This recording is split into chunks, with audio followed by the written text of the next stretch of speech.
What's going on, guys? Welcome back to This Is Nino TV. We're here at Da Vinci's Barber Studio.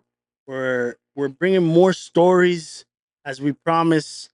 But this time we have a one of our guys that is brand new, not so much brand new, but not too long in the industry. He's gonna be sharing his story and how his upcoming has been and how he got to where he's at now.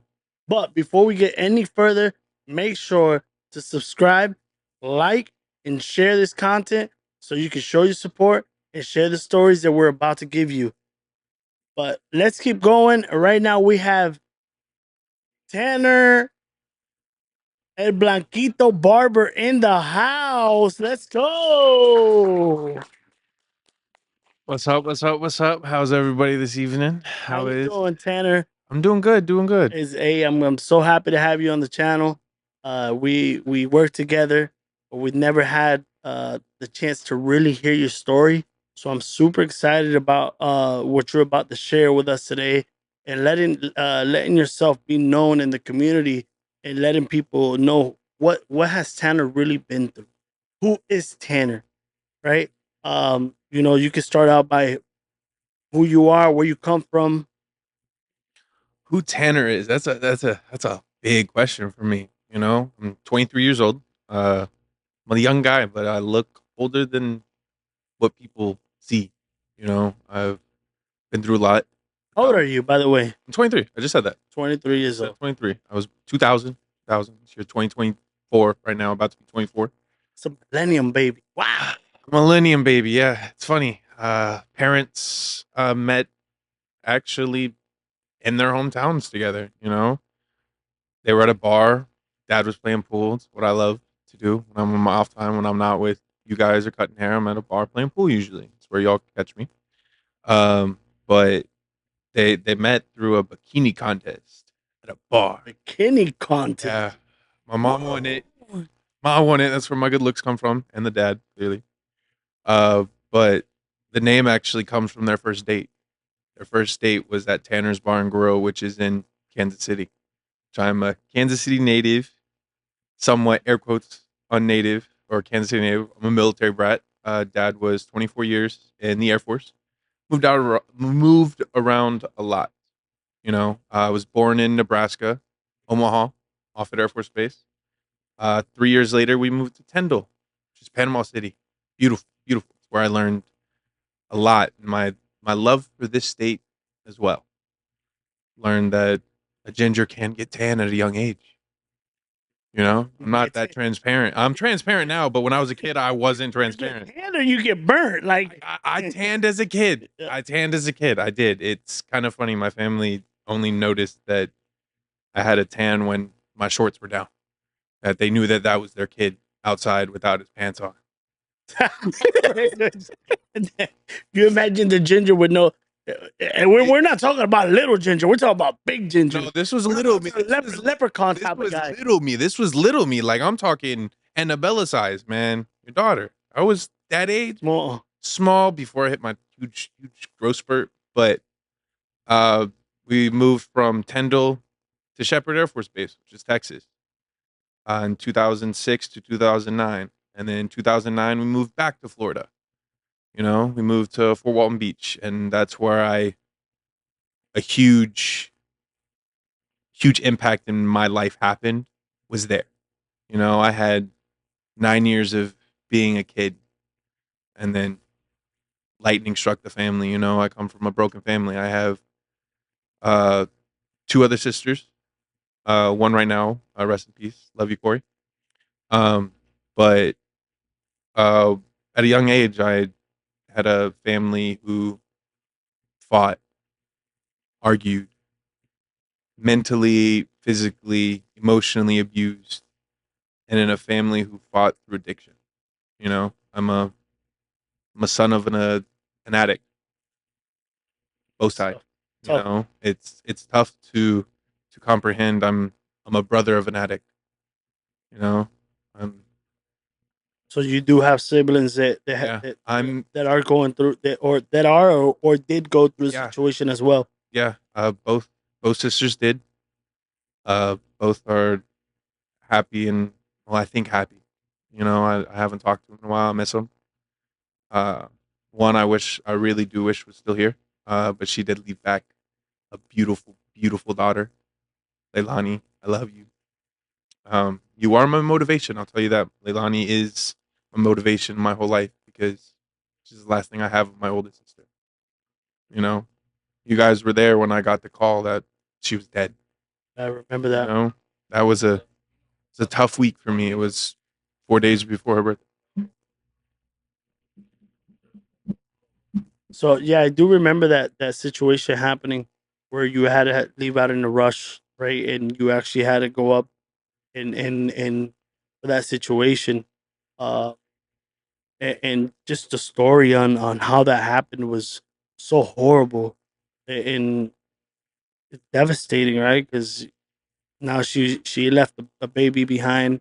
Now your mother has to take care of her, beautiful little girl, um, She's 4 now, man. 4 years old. 4. She's 4, and she's smarter than anything. Super smart, huh? Oh, bro, they're living their gypsy life. That's what I call it. My mom, we're part gypsy, so mom's sold her house, bought an RV, going national park, season by season, living life, giving my niece the life that she deserves. So it's good, you know. Um, it's tough coming from where I'm at, but a lot of people do realize or come to realization or agree with where I come from. It's 2024, you know. Addiction's a real disease in this world.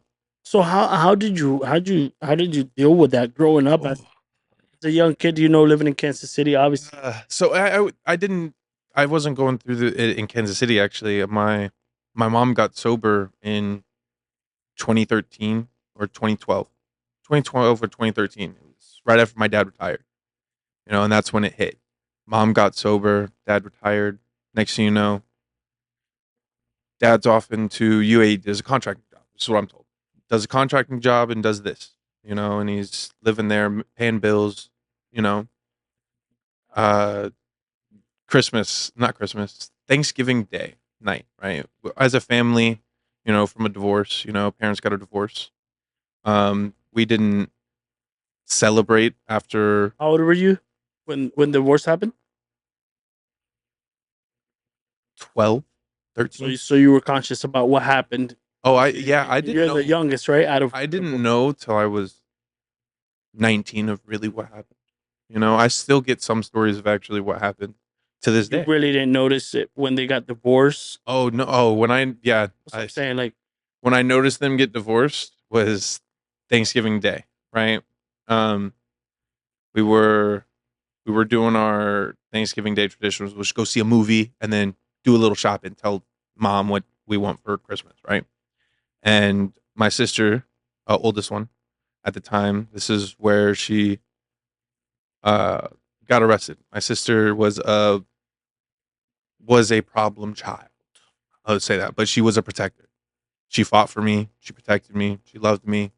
You know, but she had her own demons to fight. You mhm. know, and she chose her own path. And I was in the back seat. You know, you remember those flip headphones Yeah, back in the day that turned into speakers? yep. I had those on. I was listening to my music and everything. And sister calls. She's from jail. You know, collect this call that Oakland County Cordia Dixon. Oh, didn't mean to say that name, but first thing she says is Happy Thanksgiving. You know, and did you tell Tanner you're a lesbian? I was like, what? You know, got that Shock. It's shocking. shocking You to you. know, Yes. didn't know that that was a thing. I thought my dad was they were still happy. You know, I come from a military family. You know, you see it on movies, white picket fences, happy Hmm. life, happy wife. You know, I thought my life was happy. You know, and it comes crashing down with news like that. You know, and I couldn't control my emotions that day. You know, and that was the fall and impact of my family is a divorce. You know, it's my mom chose what made her happy. You know, which Same. was recovery. Recovery was my mom's happiness. I realized that a while, you know, but at the same time I didn't because you're a kid. You think families are supposed to stay together forever. Yes. You know, you hear family together forever till the end of time, you know? And um, this was freshman year, you know, moving into freshman year. Uh, Dad comes back from his contracting job, you know, and at this time, I'm like, can't wait to move in with dad. You know, happy to see my dad. Happy he's back. He's in my life again. You know, I went 3 years of living with my mom of constant, I don't want change, you know, the change of what was happening of her life and mine. And I hated change. Every kid hates change, you know? Hmm. And so the way I coped, to answer your question, the way I coped that whole battle was I played video games, bro. Your boy is very good at video games. Your man, That's the way. That's the way that was how you solved your problem. Was actually that was a distraction for that you, so was you wouldn't think about the situation yep. that your parents were going through. Got home, was playing BO2, MW3. You know, I was playing video games, man. Playing Halo. I grew up playing Halo with dad. You know, staying up till 3 o'clock, 4 o'clock in the morning playing campaign So with your him. dad is a gamer Oh, too. my dad, you Pops is a huge gamer, man. He brought me into the gaming community, and it's great to see him still 52, about to be 53, gaming like he's gaming. Yeah, He, he's still he gaming. he's gaming. He's about to be a streamer, man. I believe it. Pops is gonna be a streamer. Yo, you imagine me with my old man playing video games at my age. No, That gotta Pops is be. PC. He plays his own games on my own drum. Me and him, we'll come together to play games if they come out together. But at the same time, he plays his, I play mine. You know, but I played video games for a while. You know, I played them competitively in high school. I enjoyed it. It's hard to play it now. You know, but that was 4 years ago when I had the time of being able to play 12 hours, 16 plus hours a day. Now I get off work, I'm like, I want to play 2 hours, and I want to go to bed. Man, grow, when you become a grown folk, everything changes in life, right? it It's like does, so you many know? people want to come and grow fast. Some of these kids want to grow fast and be like, I want to be a grown adult. It just gets boring sometimes. Mhm. But so you move from Kansas City, right? Move to Florida. You end up living with your father, correct? Yeah, my dad moved back to the States, and he moved in with his grandparents, and I did a freshman year in Florida. I did Hmm. my freshman year in Florida, hated it. Hated, no offense, Florida. Great education system, y'all sucked. Yeah, it sucked. It sucked. I did 4th grade through ninth, and we went from FCAT to FSA. It was It was terrible, you know, I intensive reading, intensive math, you know, I didn't like tests. You know, what kid likes tests? You know, all a kid wants to do is do his homework and take a test and go home, go outside and be a kid, you Hmm. know? Nobody wants to. And now, when you really look, a lot of the kids really don't get homework like they used Nah. to. So it's all testing, but you get no homework. It's kind of weird now, to where it's like, how do you, how does it work? Because a lot of people used to do homework to be able to pass tests. Mhm. Or yeah, now it's freaking what is it? You get a STEM card or you take STEM notes or whatever it is, and they use that as a study guide. They'll let you on a test now. It's weird, you know? But when my dad moved back to the states, I did the freshman year, and that summer, my dad bought a plane ticket for me to move up. This was the summer of Pokemon Go. You remember that summer, right? Yeah. Remember that summer? That was the summer I visited. I was gonna visit him, right? And came up there. You know, my sister was there 2 weeks before, and then she had to fly down. So we had Father's Day, and we saw our first Major League Baseball game there. Go Royals, Kansas City. Go Royals. Oh, come on, Go get out of here. Royals. Hey, Everybody knows we're a Yankee fan over here, no, right? hey, Royals and KC Chiefs, No baby. way. But he popped the question after she left, if I was gonna stay or go. I literally told him, I said, I'm not getting back on that plane. I chose to live with my dad because that's what I knew I wanted. You know, I couldn't live with my mom and be a happy person. You know, I'd be doing something stupid. you know? So I chose not to get back on that plane. I chose to live with my dad. I was ordered to spend Christmas, spring break, and a week of summer with my mom. Court ordered and everything. Uh, it was perfectly fine. But at the same time, in high school, I had a relationship, you know, and I wanted the time I had off to spend with her. But, at the time, kind of glad I didn't have that time because she was a la toxica. She was a la toxica. But uh, after high school, literally, it was a rough 3 years in Kansas. It was a great 3 years in Kansas, but it was rough for emotionally. A lot of drama happened So around. you only lived 3 years in Kansas, Yeah, and I only live, but so it's kind of funny. As a military brat, you don't have a home, but for me, from 2008 to 2016, every summer we were sent to my dad's parents' house, which are my grandparents, hmm right? And they took care of us for the summer. So that's 3 months in Kansas. We grew up in that town. I know everything about that town, and then when I moved up there, it's that same exact town. So I knew everything about it. I'm a local, and that's home because it's where I had a lot of friends. I made some errors. I learned to drive there. I learned to fish there. I learned to, you know, I had friends and I made good decisions, bad decisions, but I moved away to in to endure a better life than what my town had to offer. You know? hmm Yeah, Kansas is doing great right now and everything, but I don't do snow. Mm-mm. no No, snow. no snow. Hey, I'll Better than- visit, but I don't like shoveling it. Nope. Shoveling's a no-no for me. But we moved here a week after I graduated and Out of high school. out of high school. And at that point, I was like, man, I just made all these friends. I was going to enjoy my senior summer, and they're like, nah, we're moving. So I moved here and I had another dark patch in my life. Depression hit like anything, you know, right out of high school, no schooling, like, don't know what to Like do. reality hit you in your face. Like, Like, reality hit me, like, what do I do with life, And so I got into a dark patch. I ended up actually getting Baker acted for 48 hours or 72, one of those. yeah, those are the requirements of You know, Florida as it is. Yeah. I got Baker acted, and next, I had to get picked up by dad, and I tell him, I'm like, I'm gonna try the military. I'm gonna try the military, and I gave it a shot.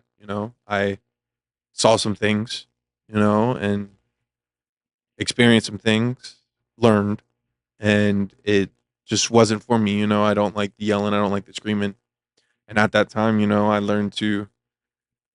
I learned about cutting hair in 2016, 2017. I had a friend who did a house call and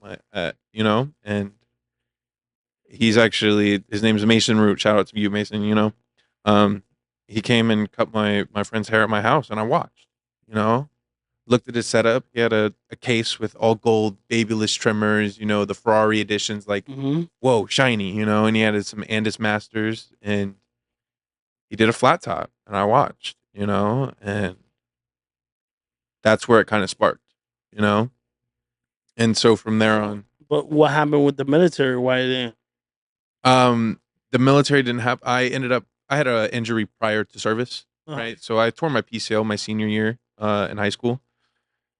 Kind of tripped, and I on a high impact collision happened with my knee, and I tore my PCL.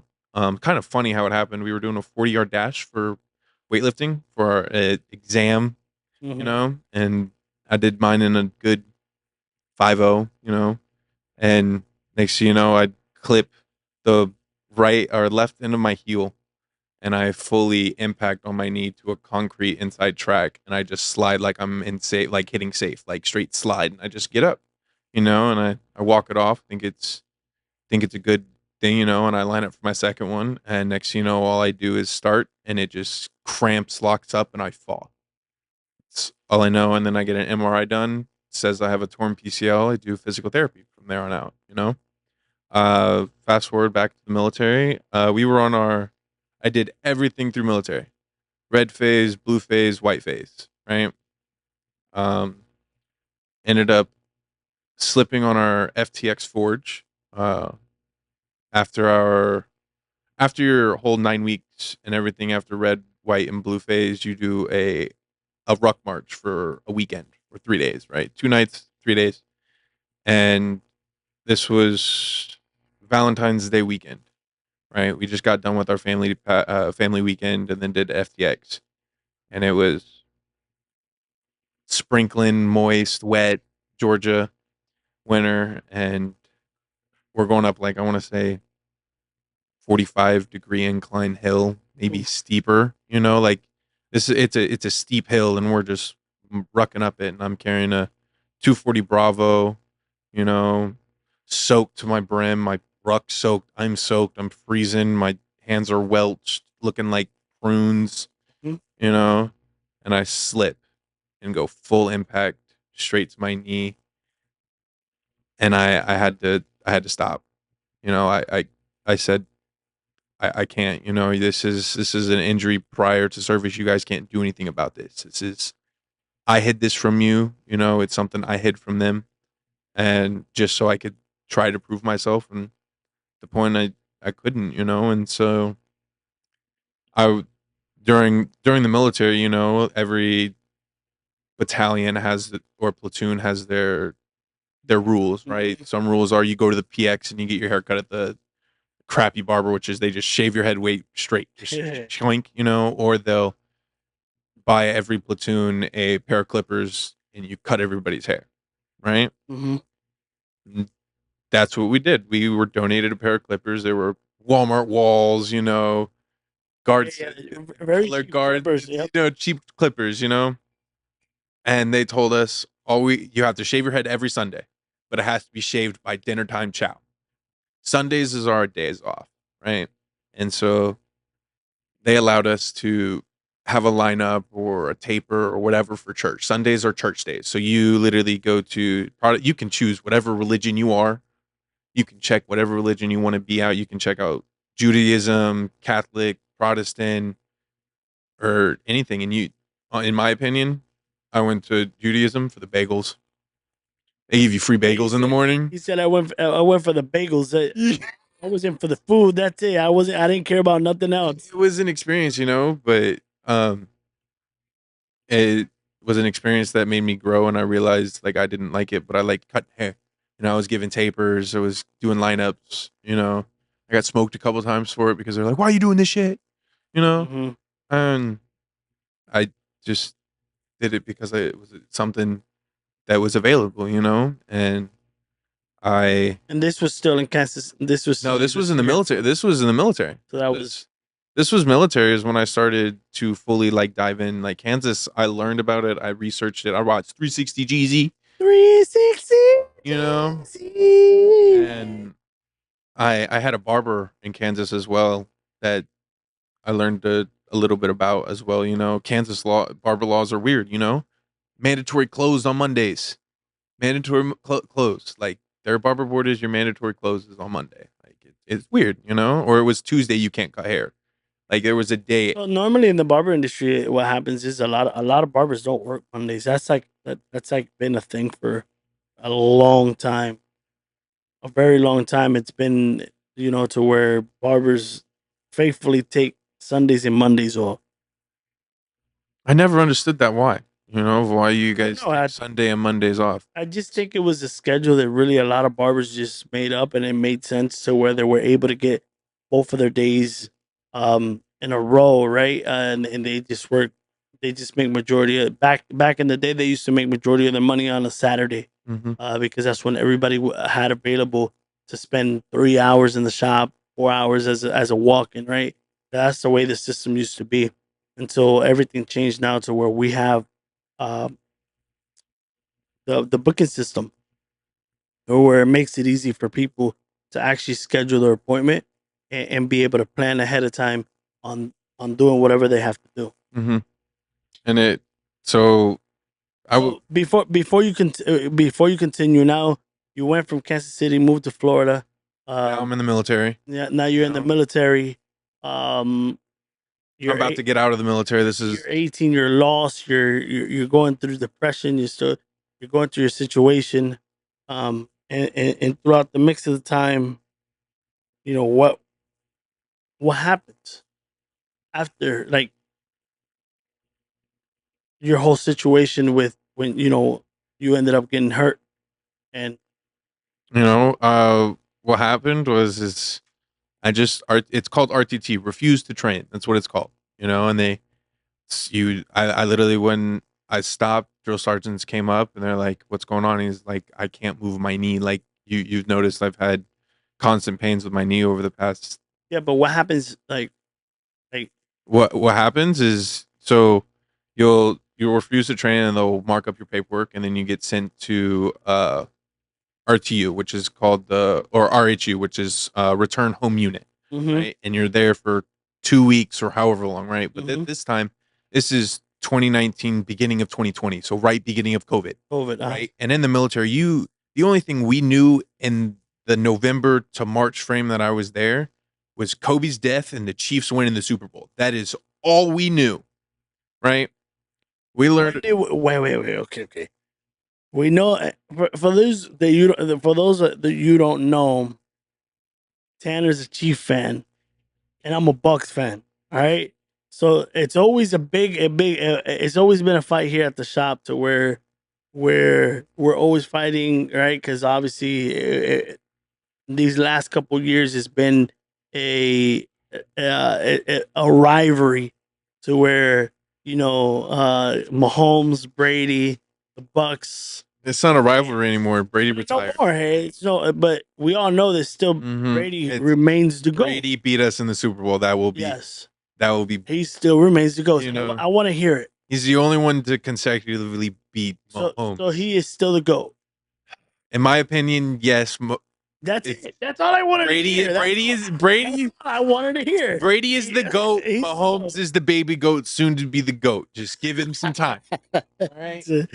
Hey, Brady said it. Just know that my Bucks beat your Chiefs in the Yes, they Super did. Bowl. They did. 1,000%. They beat us. They stomped us in that Super Bowl. Oh. Right.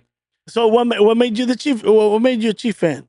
Because you only lived in Kansas City Mom for 3 years. dad, grandparents, it's family. Family breeds teammate, like supporters. Well, So Nebraska ain't got no team, so I understand why. so mom and dad are both, mom's from Bonner Springs, which is not even 30 minutes south of Lansing, Kansas. You know, they grew up near each other. So it's not that, but it's 45 minutes outside of Kansas City. So if you're outside of a zone, just like here, you're from Connecticut, right? Just like the joke, you're from Connecticut. Yeah. You're from Zephyr Hills, Yes. right? Zephyr Hills is Well, a part. I don't It's claim that it's a suburb of yeah. Tampa, so you're going to be a Bucks fan, right? It's not like you're going to be a Miami fan, right? Living in Tampa. I mean, I'm a Yankees fan, not a Rays fan, but I'll support the Rays. They're not playing the Yankees. And how'd you become a Yankees fan? Well, we have the Yankees in Tampa. Oh, all right, yeah. So for me, I'm a Yankees fan because we have the Yankees training camp, the Yankees spring training in Tampa. So we didn't have no Rays until '98. Oh, yeah. I see. I don't know Tampa history. I'm a history nerd, but I don't know Tampa history. I don't know sports history besides it's Kansas City sports history. But let's be honest. Let's be honest. Would you be a Chiefs fan if Mahomes would be there? It wouldn't be there. I would still be a Chiefs fan to this day. I think so. I would. I don't think so. I would, because I don't know who we would have, but before Mahomes, we had Alex Smith, and before Alex Smith, we had Cousins, I think, or something. Alex Smith It was still a good. all I remember is watching Jamal Charles run everybody over like it's Madden. All right, and I remember Jamal Charles. He was a great player. Um, but I became a Chiefs fan through my family. I grew up watching Chiefs. I remember my dad having Derek Johnson and Tony Gonzalez's action figures in his office, and seeing those. It was always something I enjoyed. I still haven't seen him. I want to see him. I'm hoping to, because the Bucks do go to KC this year, and I will So Happily. I want to tell you guys something. I had a surprise for Tanner today. I was actually going to bring a Bucks jersey, a Brady Bucks jersey, and I was gonna put it on him today. Oh, for But what? I just wanted to see you in front of the camera, right? That would have been hilarious. Yeah, you see, that would have been hilarious, right? Just so you guys can see it, right? He actually looks good in a Bucks jersey. Nah. You know, just embrace it. You say you love Florida. So You say you love. the only time the only time I ever wore a Bucks jersey was when I went to see a Bucks game. Due to the fact is I was in a Bucks season ticket holder seat, so I didn't want to wear a Lions jersey, around a whole bunch of Bucks players. So I did wear a Bucks t-shirt once, you know, and Guilty as it comes. it was the creamsicle game, and so I got the orange bucket hats. I did wear that because those are going live the creamsicle unis hard, All right? But I'll be a Chiefs fan till I die, man. I'm right. sorry, but I'll be a Chiefs fan till I die. And you could be a Yankees fan from Tampa, and you can be a Bucks fan, but at the same time, it's gonna be a rivalry. You may have beat us in the Super Bowl, but I hope we see you again, and we're gonna spank it. So tell us a little bit more, on how'd you get into the barber industry? So, literally, I got out of the military day lockdown happened. I literally got my phone the 5 hours before we got to the airport. Rode a bus from Fort Benning to Atlanta. And I got on my flight within 2 hours. I changed my flight from a 4 o'clock to a 2 o'clock. You know, and I got home 2 hours later. And on the ride home, Dad asked me, he's like, "What you want to do?" And they said, "I want to be a barber."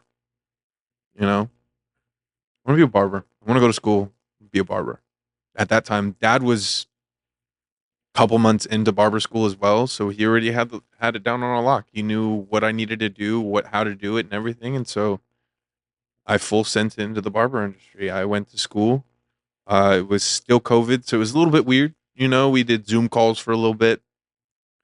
And then July came around and finally got on the floor. I started basics. And I just shot off. I understood everything. I looked at it. I comprehended everything, and Do it you feel like it made it a little harder for you to actually learn? Because we all know that barbering, you don't get better until you're hands on. till your hands on. Yeah, it was a little weird because I was like, how do I do my fingers with scissors? I never tried scissors before, so it was a whole new experience, and it was funny because when I started doing clipper over comb, they were like they never specified of how much to cut off the mannequin. Mm-hmm. So I went pink Yep. right up to the ear, like just all that hair just gone. And they're like, "What'd you do?" I said, "You told me to do clipper over comb. You didn't specify how much I needed to cut off." So I You just, weren't envisioning what you really had to do. yeah, I You just was, you just did it, I, and that's it. I did it, and that was it. It was a mannequin. It wasn't like a real person. It was. They were like, "Try clipper over comb." So I tried it all the way around, and that's what I did. I did a little box cut or whatever it was called, but I ended up doing that till about January at the Spring Hill campus, not Spring Hill campus, at the Newport Richie campus Mm-hmm. and everything. And then my dad bought a new house, up in Homosassa. So we moved there. And it turns out Brooksville had a day and a night class. So I was doing 13-hour days Just to finish up. just to finish up so I can start. And at that time, dad just finished, and he started working at a barbershop named Da Vinci's Barber Studio Incorporation. Yep. Right. And before this and at the time of school, we had a little class at this Da Vinci's Barbershop Incorporation. And the time I answered a stupid question that was asked by you, right? You remember this question? You remember this I don't question? remember. I don't remember. It was, how do you know who's a good barber? How do you know who's a good barber when you walk into a shop? My answer was, the shoes. You don't The remember shoes. that? It was Yes, yes, I remember now that you went. If they had nice shoes, you knew that they had a nicer, good comfortable shoes. shoes. Yes. It was nicer, because that's how you know somebody's experienced and somebody who knows their way around the shop. Because who's going to be wearing uncomfortable shoes all day for how long have they been doing it? You know, that's how I that's how I kind of said it. But at the time, Identified.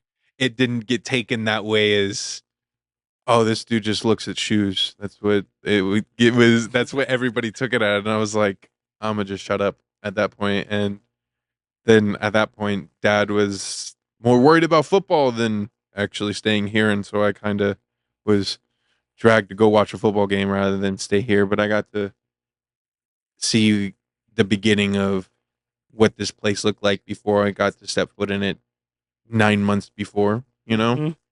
and at the time of school, and days that I couldn't do 13-hour days, which were Mondays, which were theory days, I'd come here after, and Just fell in, shadow. I'd shadow and I fell in love with the place.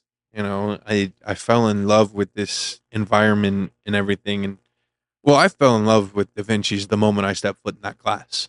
I saw it and I fell in love. I was like, whoa, this is a different What atmosphere. interested you the most, though? It was the family that you guys had at that time. The family and the camaraderie you guys have. I come from a broken family, so a family is something, kind of sucks to say that it's something I seek for. I seek Yeah. for family environments. I seek for people who care about each other, and it helps, you know. But I fell in love with this place, and I did a couple weeks at another barbershop, and it wasn't up to anything. It was, once again, it was Mondays were closed for barbers, but I was a new barber, so I was like, Hmm. I don't want a day off. I want to push through. I want to take these walk-ins. I want to get the clientele. So I sat out front of the barbershop for 4 hours on a Monday. Had six people that were walk-ins not be able to get cut because I was sitting out front because I didn't have a key to the shop. Oh wow. You know, and that's when my dad had the magical question to ask you guys for his spot at the shop, and Yeah, and that's I think it was pretty weird, right? Because we all understand that when you work at a place, you could never, you can't guarantee your spot to one of your kids, and that's why Mhm. uh, it's always big to people are big on saying, make a business because you can't pass your job on to your kid. In this case, this situation happened to you, right? To where your dad actually stepped down. He forfeit his chair, so you would have a better environment to where you were able to learn and get better with the journey of barbering. He decided to step down to leave that to you, so you would have that good place to work at. Yeah, he did a lot for me. He still does to this day. He does stuff for me, and I do stuff for him. And it's great that I have a great relationship with my dad and my mother now. I have it's it's amazing what he has helped me do and what he has done to push me to be the person I am. I've been through a lot of stuff. I've done my mistakes, especially over the past 3 years. I've had mistakes. I've had issues. You know, I've had heartbreaks. I've had deaths. I've had illnesses. And we've had fights in this shop. But once again, it's a family. We all love each other. We all care for each other, and at the end of the day, we we care for each other. So it's family, and that's what I love about it. Where do you what do you feel about barbering? What has barbering done for you? What barbering has done for me is it's given me the freedom and the Because I'm only asking you because I know you come straight out of high school. You've come out of the military. You didn't really get to work anywhere else, so you really don't have no other experience other than cutting hair. This is all you've really yeah. done. This is all I really I know. All I know how to do is know how to cut grass, work at McDonald's, and cut some hair. But it would be weird, you know. I'm kind of glad I found this. You know, it's definitely an escape. I'll tell you that. Barbering is it's an art. You know, it. I loved art in high school. You know, I loved charcoal. Charcoal was my favorite to deal with. I loved shading, and so that's when I realized like haircuts transition is like shading. It's Mhm. literally going from dark to light. You know, and it connected. And sometimes you get those clients will let you do that little you know, and give you a little design. So I get that freedom sometimes. I enjoy being able to be a barber, and at the same time it's the conversations that you have. Sometimes you have conversations, sometimes you don't. You know, conversations can get deep, some can get to the game, some can be simple. It's it's a great variety environment for work for me. You know, I'm inexperienced. I'm 23, and I want to be able to help and learn and experience things in the real world rather than being So what's your goal with it? Like what my goal in life. Man, I take everything a day at a with time. no with barbering? Like what's your goal? Like what what do you want to achieve with it? With barbering, I want to. So I've always wanted to be a counselor, right, Hmm. and be somebody who helps or be a psychiatrist. But I hate school and I hate tests, and I ain't going back to 4 years of college and then do another however many years just to get a degree, right? And at the same time, you look at it, a barber is a man's therapist. Dudes don't like to talk about their problems. Hmm. We don't. But if they'll talk to their barber if they have a good conversation, if they have a good relationship, oh, we'll talk to your barber. We'll have a full on conversation with that person, you know, and it gets deep at points. So that's definitely one of the motivating factors of being a barber is the connection with the clientele. So that's, but the future with me and barbering is I don't know where it's gonna go, man. I'm 3 years into this. Could own a shop in 10 years. I don't know. I take it a day at a time, client at a time, see where it goes. You know, don't. There's good. There's. It's good to have goals, but at the same time, take it a day at a time because you don't. Tomorrow isn't promised. Hmm. You know. So Um, what's your favorite haircut that you like doing? favorite haircut, blowouts. I love them tapers. Give them to me. Give them. Give me the tapers. Just I love them. I can.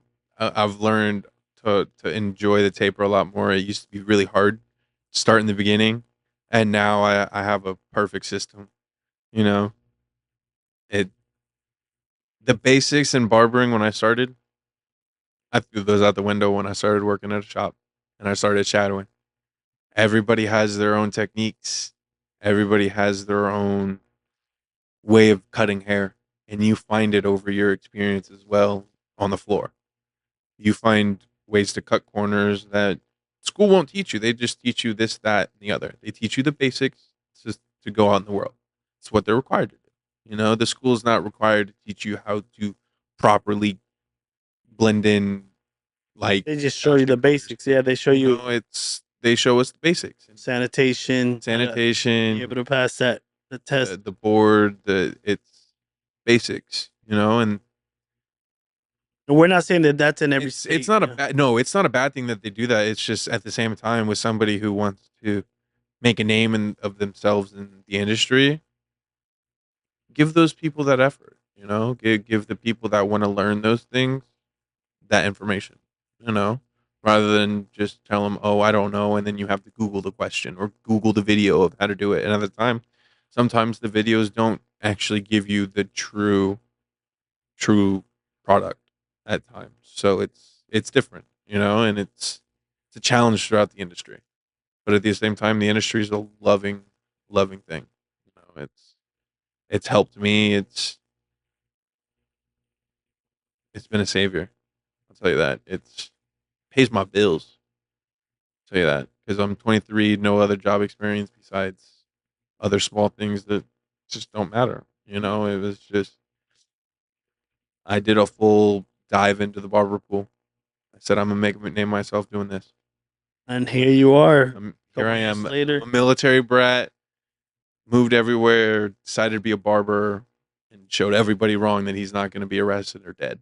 And I'm ready to see what the next 5 years out of high school or next five is going to do. I'm 5 years out of high school now, coming up, and it's what's the next 5 years going to do, and then after that, what's another Mm-hmm. five, so on and so forth. It's So we all know you got a long way to go in barbering, right? Do you still think the same way that the best barber has the best shoes? no, in my opinion, best barber is it. There is no best barber. Yeah. If I'm being honest, it's trial and error throughout life. It's just like life. You gotta go through trial and error to make it. If you want to find a good barber, yeah, you could do your research. My expression is JFGI. JFGI barber. It's gonna help you. Look at reviews, definitely look at Booksy. You know, you'll find some good products on Booksy. I'll tell you that. After looking on Booksy in my downtime and just looking at other towns and places, Booksy it's small, but it's growing. And so Mhm. people are gonna definitely hook onto it. And for you, who inspires you the most in the barber industry? Who inspired me the most in the barber industry? It 360. I watched a lot. I did a couple seminars with Chris Batia. I saw him at Premiere my first time I went to Premiere. I like you, Chris Bassio, but at the same time, you spilt a drink on my Jordans. That was rude. He was having fun, man. You gotta Yeah, catch him a break. he He was having was. fun. He was having fun, and that premiere was an eye opener. Yeah, it was small, but it was the premiere after COVID, so it was a small one to you guys. You guys said it was small. At the same time, I was like, "Whoa, this is small," and I had a great experience. I was the giraffe at a hangover in the backseat of a two-door Mercedes I for some remember that reason. Why you put a 6'5" person in the backseat of a two-door Benz? I don't. convertible, a A convertible, convertible, and your lit. head was literally over the glass, I sitting don't. in the Is back. it on your Instagram or is it on mine? I don't remember. I think it was on It's Snapchat, if it's I on know not lying. somebody's, but you'll. It was. It was funny. This dude was sitting in the back seat. So on convertible, the back seat like lifts up for some reason, and we all know that he's a big guy. He's tall, so the wind was hitting, and it was hitting all over his head. Oh, they put two short people up front. They let a short dude up front rather than the tall dude. But at the same time, you told me, "Yo, just get in the car and you're gonna follow." And like I was like, "Yo, I agreed to this weekend. It was my 21st birthday weekend, right at premiere. I said, yeah, I'm saying yes to everything that weekend." And Nino took me under his wing. I was his little bodyguard that weekend, you know. Uh, and it was a great experience. I had some great classes. I definitely want to go in the future. I haven't been able to go in the past 2 years. I've had some situations come up and some issues, but it's that experience was fun. Yeah, It was yeah.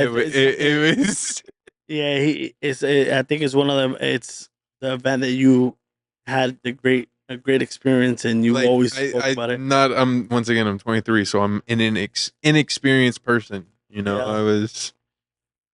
That was my first ever night out, Hmm. as an adult that legally able to drink, and ended up. And it was a fun night. Oh yeah, it was an interesting, fun night, but premiere was a great experience. I'd go back. Maybe I'd compete. You know me. I've been talking about competing for the past 2 years because I've gotten better. Hmm. I've definitely gotten better from where I started, and I would definitely love to start to. What's stopping you?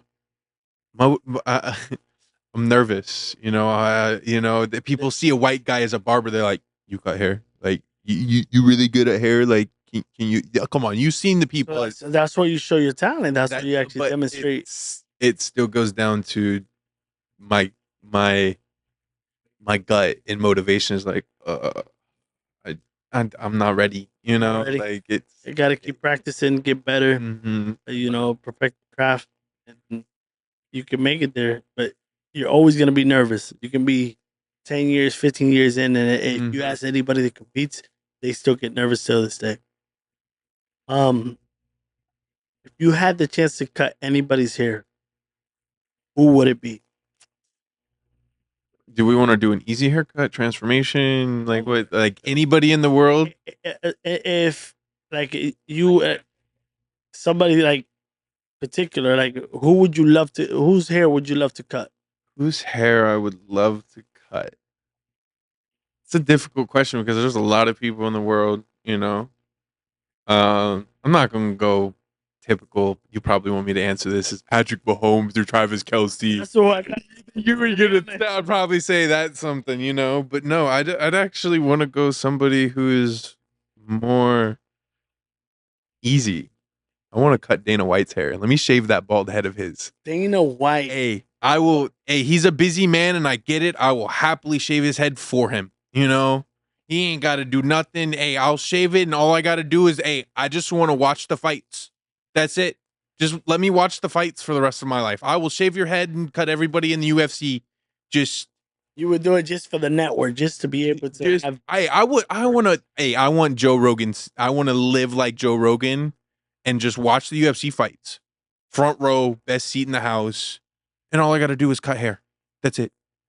Those seats are expensive, but yo, Dana White, if you ever catch this, let me shave your head and cut people in the UFC, and just let me sit front row at the octagon, and that's it. I won't. I just want to cut hair and watch fights. So, Hey, you never know. He might see this message and hey, give you the opportunity. You can't underestimate it. hey, Right? I would love to. Hey, I've cut some celebrities through here. I didn't even know my first celebrity that I You ever did cut. He Bo was. Dallas. Yeah, Bo Dallas. I remember. You didn't I even I know. I You were didn't. like, Tanner, you know who you cutting? He's like, no, I don't know who this is. Oh, bro, that's Bo Dallas. I You're like, who? sir. It It, was like, oh my god. I still don't know who Bo Dallas is. Sorry, I forgot. I got short term memory loss. Yeah. So Bo Dallas is a professional wrestler. His whole family, at least his dad, was a pro wrestler for a Hmm. very long time. His brother was Bret Wyatt. That just passed. Rest in peace. Not too long ago. Um, so yeah, he was here getting a haircut, and Tanner got the chance to cut his hair. He didn't even know who the heck it was. Mm-mm. It wasn't his chair, and we're like, "Hey, Tanner, that's Bo Dallas." Hmm. And he still comes in every day, every year, the same exact time. It's usually in April. He's usually walking. And he's pretty a cool guy. And then I've got to cut Cole Copeland as well from no, not Cole. It was Horace Copeland from the Buccaneers. He was a wide receiver in the late early '90s. I want to say. Um, and I think that's It just happens. Sometimes it yeah. happens unexpectedly, and people take it for granted. This is a beautiful industry. I think you grab a network here that you won't grab at a regular No, nine to five. you don't expect it. That of somebody with a name to be in a small town. But Yep. it's a small world. It's a small world. So a lot of things can happen. But it's it's a great experience to cut people with big names. Especially to have that chance at a young age. You know, I would love for more celebrities to give this young barber a chance. You know, it's definitely that definitely helps with motivation is having other people give you that chance. That's the other good part of this job is you get the motivation through other textures of hair as well. And you'll have a extremely dark haired client, and then you'll have somebody who has thin straight hair, and it's two different techniques that you have to do and two different styles You know, one would be a flat top, one would be a comb over. You know, or it's different different aspects. You know, and it's a good thing. I love it. Last but not least, let people know where they can find you on social media and what and where you work at. If they want to get a haircut with you, if they want to contact you, where can they find you? They can find me on Instagram and yeah, basically Instagram at El Blanquito Barber. All one word. El Blanquito Barber. El Wow. Blanquito Barber. And you could I work at the beautiful barber shop of Da Vinci's Barber Studio and Corporation at 3061 Anderson Snow Road in Spring Hill, Florida, baby. Um, I appreciate the opportunity to do this, Nino. I appreciate it. Hopefully, I'll be back again for other questions, especially when it's football season. I'm ready to talk, baby. I'm ready to have a segment. Yeah, that, Da-na-na, da-na-na, yeah. da-na. When we do that, you're gonna wear a Bucks jersey, though. No, no, no, no, no, no, no, no, no, no, no, no, no. When the we're doing a segment when the Bucks and the Chiefs play though. That's the segment. Is we gonna have a little conversation with that game. No matter the outcome, you know. Maybe we put something on it, you know. Maybe put a little something on it. You know, we'll work it out. You know. We'll work something out. But you guys heard it from Tanner and Blanquito Barber, him himself, his journey, coming from a broken family, from an addict family, being a young man, and trying to uh, overcome all his adversities growing up as a kid, and trying to do big things in the barber industry. Uh, we all know that he didn't get a chance to be able to do anything else in corporate America, but he's really trying to make something happen in this industry. So make sure you follow him on Instagram. He gave you the IG. Go look him up, and we'll see you until the next time.